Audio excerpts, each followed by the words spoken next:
జై భీమ్, జై తెలంగాణ. నేను మీ ఎంవి గుణ.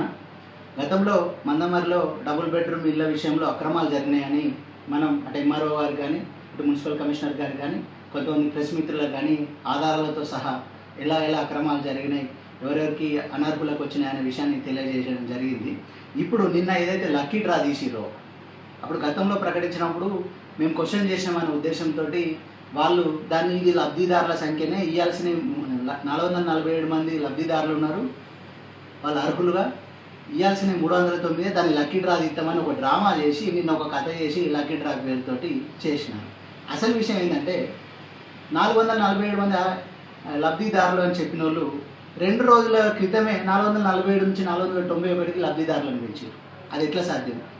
ఏ స్థాయిలో అక్రమాలు జరిగితే అది పాసిబిలిటీ ఉంటుంది అనేది కూడా గమనించాలి. అంటే చూస్తున్న వాళ్ళు ఏమనుకుంటున్నారు అనే విషయం భయం కూడా అధికారులకు కానీ కాంగ్రెస్ లీడర్లకు కానీ లేకుండా పోయింది. రెండో విషయం, ఎస్సీ ఎస్టీ మైనార్టీల పేరుతోటి రిజర్వేషన్ తీసిన మీరు, లక్కీ డ్రా తీసిన మీరు బీసీల పేరుతో ఎందుకు తీయాలని చెప్పేసి మేము అడుగుతా ఉన్నాం. కొంతమంది పెళ్లి కాని వాళ్ళకు, తర్వాత రిటైర్డ్ సింగర్ అయిన ఎంప్లాయీలకు, రేషన్ కార్డు లేని వాళ్ళకు కూడా నిన్న లక్కీ డ్రాలో వచ్చింది. అసలు మా డౌట్ ఏంటంటే 491 పేర్లు నిజంగా అలానే ఉన్నాయా? 447 నుంచి 491కి లబ్ధిదారుల సంఖ్య ఎట్లా పెరిగిందని చెప్పేసి మేము అడుగుతా ఉన్నాం. మంద తిరుమల రెడ్డి అన్నగారు, తర్వాత ఎస్సీసీఎల్ చైర్మన్ నర్సింగ్ అన్నగారు, మీరు దీన్ని స్వతహాగా ఎంక్వైరీ చేసి అసలైన అర్హులకే ఇస్తే బాగుంటుంది.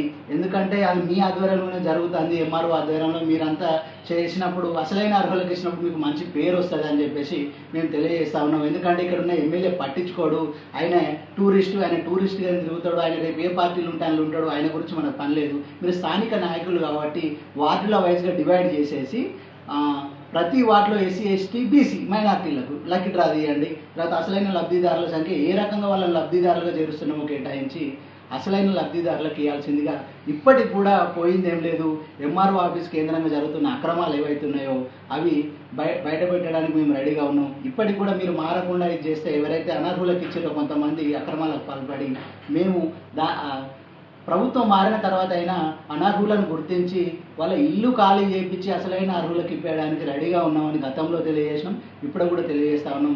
దయచేసి మంద తిరుమల రెడ్డి అన్న గారు, తర్వాత పైడిమల్ల నర్సింగ్ అన్న గారు, మీరు స్థానికంగా ఉన్న పెద్ద నాయకులు, మీరు అసలైన అర్హులకు దగ్గరుండి ఇప్పించి మంచి పేరు సంపాదించుకోవాలని చెప్పేసి విజ్ఞప్తి చేస్తూ ఉన్నాం. జై తెలంగాణ.